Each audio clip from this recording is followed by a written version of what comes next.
This week on the DenziBlitz, it's part 8 of our look at Uchuu Keiji Shaider.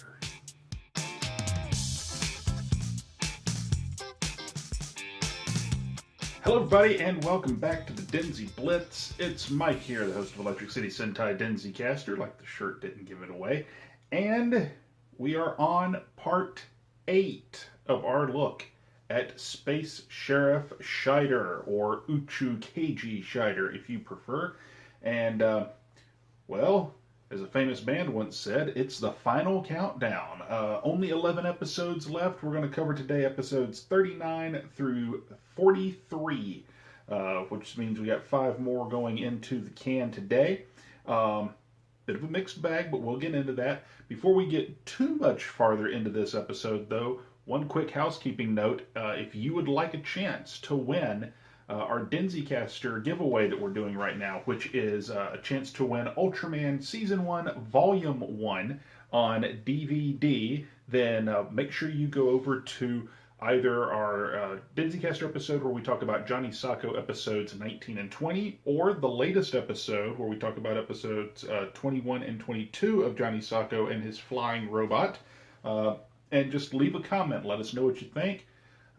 Leave us some comments, some discussion, and if you do, you are entered in a contest to win that DVD set. Season 1, Volume 1 of Ultraman, the classic Tsuburaya Tokusatsu hero show.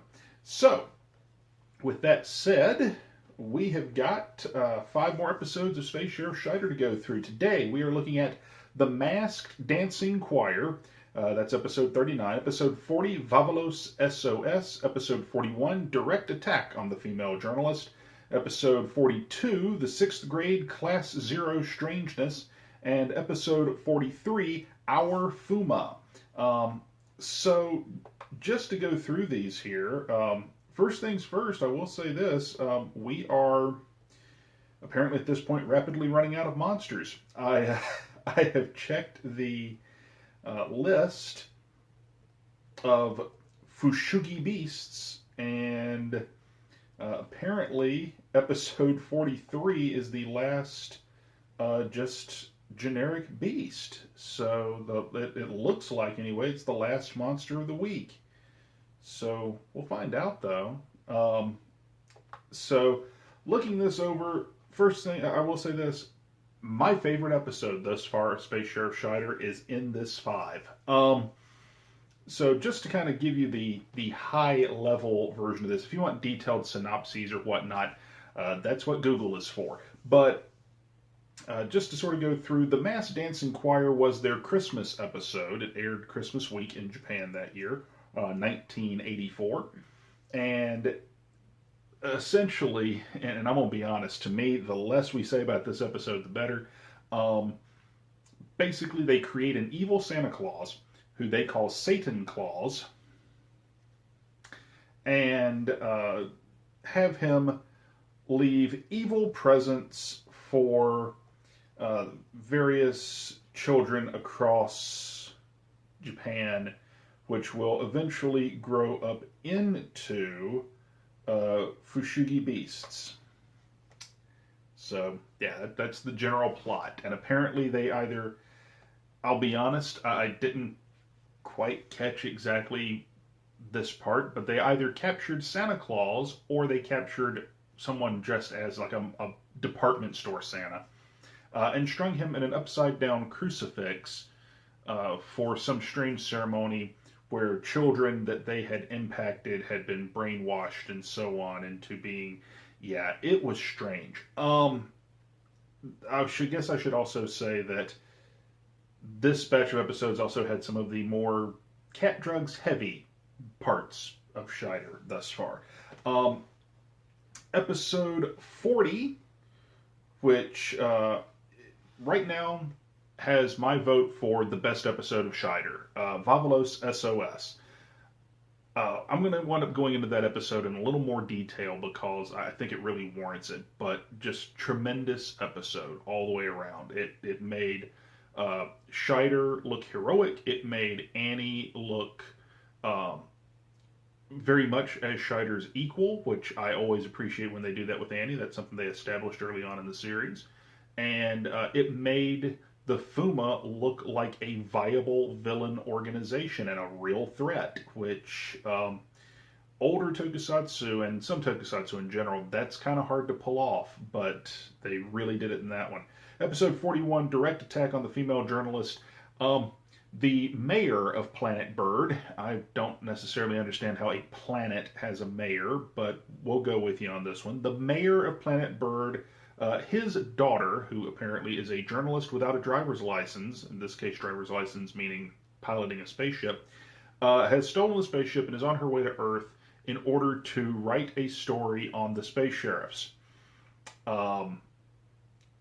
And hilarity ensues. A Cupid monster winds up making her fall in love with Shaider, which by the looks of things, it either wouldn't have taken much or the spell never wore off. One or the other. But it's in an attempt to make Annie jealous and split up Shaider and Annie's partnership. Yeah. You'll hear me talk more about that episode when we get to the parts of these I didn't like. The 6th grade Class 0 Strangeness is an episode where we have a school, 6th grade class 0 in fact, wind up brainwashed by their teacher who is a Fushigi beast and essentially turned into bullies. The teacher has a reputation for curing bullies, basically. After you take her class, you're an angel. But in this case, she's training them to be bullies in an attempt to, through the children of Japan, take over the country just by making them all bullies and after a fashion, soldiers for the Fuma. And then episode 43, Our Fuma, is just plain strange. And we'll talk about that one a little bit extra too. Because I really have no clue what to make of this episode. We're going to talk about that one more when we get to stuff I didn't like. Because I hate to say it, this batch, I enjoyed it overall, but I probably am going to have more stuff I didn't like than stuff I did. So, let's go ahead and hit the stuff I didn't like. Let's just go ahead and get that out of the way so that I can focus on the good out of these episodes. First things first, our episode 39 with the evil Santa Claus, Satan Claus as they referred to him in the episode. Sata Sata is the actual name of the monster in Shaider, the actual Japanese name. Long and short, there is a proud tradition of seasonal episodes in tokusatsu, especially for the Christmas holiday. This is something that's very, very common. But this one kind of missed the mark for me. The Christmas episodes typically are very fun and typically somehow involve Santa Claus. A lot of times with Santa being a real person within the confines of the story and that world, and Santa Claus being an ally of our heroes, sometimes even helping our heroes in one way or another. Here, I think, frankly, it was a department store Santa they captured.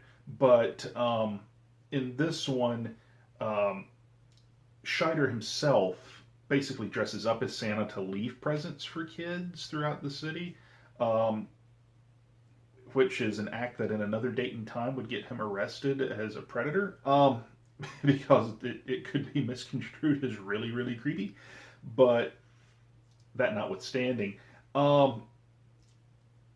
they use this other Santa who wears a black version of a Santa costume and completely does away with the white beard, long white beard and hair, and has like short black hair and a black beard closer to mine in length than Santa Claus.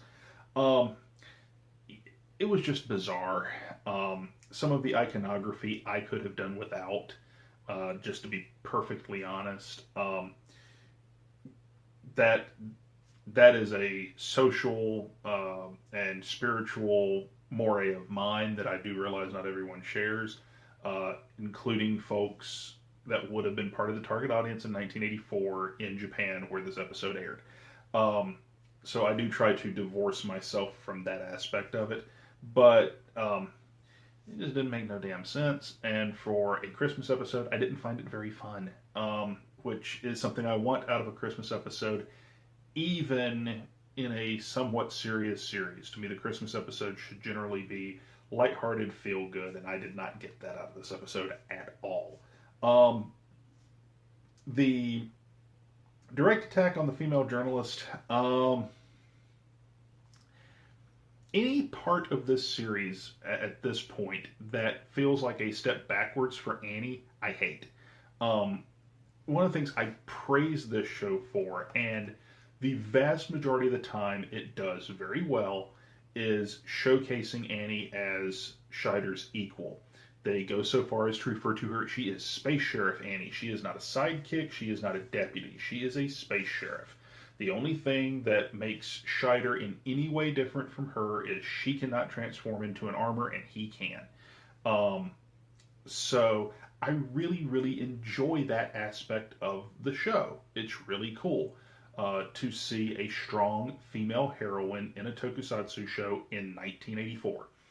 Um, but in this, which is essentially a very contrived love triangle, it's it feels a lot like uh, two steps forward, one step back, and so it doesn't work for me. The concept, if they frankly left the love triangle part out, if they left out the part of saying, "Well, we're going to make Annie jealous," then I think I could have seen it and I could have accepted it more if it was a case of we're going to drive a wedge between Annie and Scheider by making this woman fall in love with them. You could literally have gone that far and stopped. Because Annie, the way the character's been presented thus far, would be very suspicious and very protective of her partner um, without saying in any way that it's remotely romantic. Um, that's one thing I hope does not happen in this series. Is Scheider and Annie to me should not be a romantic situation. They are partners. Uh, they're just that. They're any buddy cop movie you've ever seen. So that's the vibe I got off the episode that just made me go that I didn't like. Um, Sixth grade class zero strangeness. Um, by and large, not too much about the episode I didn't like. It has some moments that feel vaguely uncomfortable, but it's addressing an uncomfortable subject, and I think it's addressing it well, which is the subject of bullying, and that it's not something that should be stood for.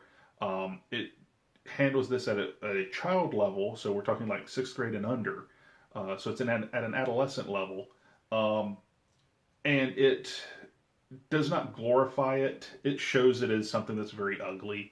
Um, but of course, our heroes win in the end. And the one thing that I did very much appreciate it was that the kids in this episode, which is not something that happens often in Shaider, but the kids who surround our pet store, our veterinarian shop throughout the series, it's the kids that crack the case, which is really cool.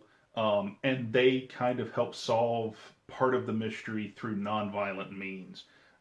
So I dig that too, because as someone who was bullied as a kid at different points, and did manage to, you know, bring those people around in some cases, and over the years did manage to deal with it in school.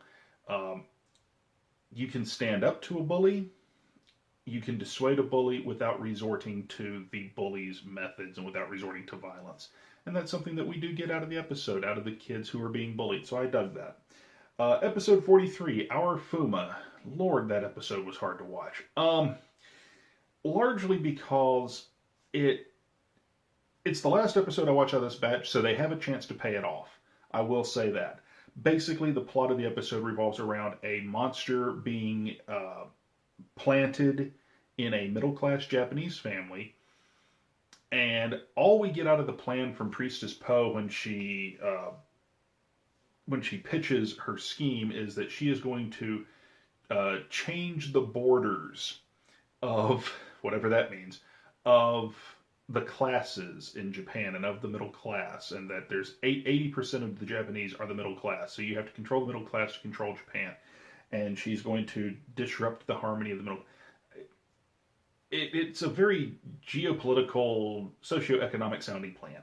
Um, and what it amounts to is she plants a monster in a family that eats a lot and more or less holds the family hostage for food and makes the family spend every single yen they have, every bit of cash, change, savings, everything, even at one point resorting to stealing in order to feed the monster. And the monster, to prove that he is serious.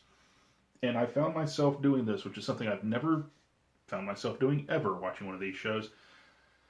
The monster, to prove that it is serious, the monster in this episode, Suta Suta, eats the family dog. And it's obviously not graphic, but it is a little hard to watch. The monster, the family is running from the monster. The monster finds them in a forest. And then the next thing you see, you know the monster is hiding in the darkness. It's not revealed itself to them yet. And then you see something grab the leash of the dog and pull the dog into the darkness against its will. The ASPCA was not part of this filming, obviously. And pulls the dog into the darkness, and then the next thing you see is you see the empty collar and leash thrown out to the family. And the monster basically saying that it was delicious and there's no resistance. Resistance is futile. Yeah, like I said, a little on the disturbing side. And this thing basically eats them out of house and home. We get that. Threatens to eat the wife if they don't find a way to get more food, even though they're broke. So presumably the father goes out and borrows money to do just that. And then the monster says, "Oh, I want dog meat again. Dog meat is delicious. Find me a dog." And the little brother goes and steals 2 puppies from our local pet store / veterinarian clinic in order to feed them to the monster, which is about this point that Shaider is able to step in and get someone from the family to cooperate with him, because the father refuses help. We'll handle it ourselves. But ultimately, it's the kid that says, "Yes, please help us and get us out of this mess." So strange and bizarre episode in that regard. However, and no payoff to the plan, none in this episode. But we've got 6 episodes left, so maybe, just maybe, they'll pay it off somewhere in the next 6 episodes. The episode I want to talk about, though, distinctly is Vavalos SOS, episode 40. This is as close to a perfect episode as Shaider has gotten so far. Love this episode. Effectively, it starts off with a bit of stock footage. So it starts off with the girls' army and Hessler and Priestess Poe all sitting around studying game film, basically, watching all the things that at this point Shaider has done to stop them, and Scheider's various weapons. Sky Cheyenne, the Vavalo ship itself, in both its mecha and shooting formation attacks, the ability for Shaider himself to transform, the fact that transformation energy comes from the Vavalos, and things like this. So it's sort of an analysis, and they're like, we need to stop this, we need to stop this, and there's no way we beat him head on, because we've tried now for 39 episodes. They don't say that part. We've tried for so long up to this point, and we haven't been able to do it. Now what? And they devise a plan to smuggle, through typical 80s bit of cheesiness, but the rest of the episode is so damn good you ignore this. But they find a way to smuggle a Fushigi Beast egg onto the Vavalos. They do it in the form of the egg is inside a stuffed animal that is given to Annie as a gift by a little girl who's a Fuma agent in disguise, after an incident. So we wind up with this beast. The thing sets off the alarm on the Vovelos. Annie puts it in a scanner, sees that there's an egg in it, goes to destroy it. And one of the things I love about this episode, we get a chase through the Vovelos itself. In Space Sheriff Gavin, and in this series thus far, we've never seen the inside of one of their ships. We see basically for all intent and purpose, we see the bridge, and we see like a common area and a cockpit, and that's usually about it. But we actually see a chase through what I presume is the engine room. We see a training area. We see, a corridor or so. So we actually see some of the internals of the ship. Some done with matte paintings. Some done with what is very obviously just a warehouse that they've dressed up slightly, but it gives the sense of size and scale. And we even get some really cool effects later in the episode. Much of the episode is based on the bloody ship. We actually see the fight between Annie and the monster, the Fushigi Beast, through a porthole window on the side of the ship as the ship is flying, which was a pretty cool composite shot. At one point, when they're able to get the beast out of the ship, we actually see Shaider once he's able to return to the Vovelos. We see Shaider and the monster fighting out on the wings of the Vovelos itself, which was pretty darn cool. And we have just a whole lot of well set up, well thought out scheme and plot in the episode, which I adored. The monster is there to stop, basically to destroy the Vovelos, and to wind up actually disabling the transformation ability of the ship, which it does. It actually manages to destroy the transformation circuit that would allow Shaider to transform and don his armor. Meanwhile, on planet Earth, there is a family being held hostage at gunpoint. It's done in such a way that it would draw Scheider's attention when he goes in to try to help defuse the situation, because the kidnappers straight up kill a cop. He goes up. Everybody there, kidnappers and family and all, are Fuma agents. They trap him in a cage, followed by the smashing wall trap, which I thought might be a bit of overkill, but what the hey. And when he tries to transform, it doesn't work. The monster succeeded. And so he is now stuck in this thing, and we get a bit of genuine tension that as the walls are coming in, he's caged and can't run. And Annie, who had been knocked unconscious and just comes to, sees what's going on and realizes that she needs to trigger the auxiliary system, basically the backup transformation circuit, so that Shaider can transform and come and help her. It sets her up as a being in distress, but it sets her up in that role by virtue of creating a monster who grows stronger with her signature attack. She shoots people with a laser gun, but the more you hit it with the laser, the stronger the monster becomes. So her chief method of attack and defense is not going to work on this monster. She is having to protect the ship that the monster is trying to destroy. And so it does put her in a bit of a damselish role, but not in a way that demeans her. It's her trying to protect the ship and doing so, and ultimately saving Shaider, because if she doesn't turn the circuit on, Shaider dies and Shaider can't come save her. So really well thought out, well written, just well-paced episode. Loved it. That's my favorite episode of this series so far. So folks, like I said, we're in the final countdown. We've only got 6 episodes left. Next time we're here on the DenziBlitz, it's the end of Space Sheriff Shaider. So, when we return to the show, 6 episodes left. Episode 44, The Great Invasion. 45, The Fire-Breathing Golden Idol. 46, Phantom Showtime. 47, 12,000 Years of Darkness. 48, Justice, Friendship, and Love, and 49, The Three Space Sheriffs, Gavin, Sharivan, Shaider, Great Gathering. Wonder if there'll be guest stars in the last episode.